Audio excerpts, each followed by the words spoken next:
Hai murid-murid, bertemu lagi dalam Trivia Sejarah by Cikgu Madiah untuk Sejarah Tahun 5. Hari ini kita akan belajar tentang perubahan pada institusi raja. Tahukah murid-murid, institusi raja di negara kita mengalami beberapa fasa perubahan. Bermula dari zaman Kesultanan Melayu Melaka, zaman penjajahan British, zaman penjajahan Jepun dan terkini zaman setelah merdeka. Murid-murid nak tahu tak apakah perubahan tersebut? Bersama cikgu, sekarang Hang Nadim dari zaman Kesultanan Melayu Melaka, Hang Nadim boleh kongsikan peranan raja pada zaman tersebut?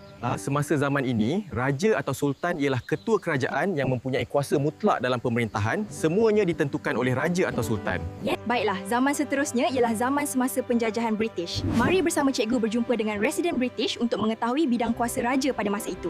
Inilah Residen British semasa zaman penjajahan British ke Tanah Melayu. Bolehkah terangkan tentang kuasa raja pada zaman ini? Boleh saja raja kekal ketua negeri, namun tiada kuasa mutlak dalam pemerintahan. Baginda ketua agama dan adat istiadat Melayu serta penasihat British. Sekarang bersama cikgu ialah pegawai Jepun di Tanah Melayu. Bolehkah tuan kongsikan bagaimana pula semasa zaman penjajahan Jepun? Boleh sahaja. Raja kekal ketua negeri, tiada kuasa mutlak dalam pemerintahan dan hanya ketua agama Islam dan adat istiadat Melayu. Sekarang kita tiba di zaman selepas merdeka. Bersama cikgu ialah adik-adik. Bolehkah adik terangkan pula perubahan institusi raja semasa zaman selepas merdeka?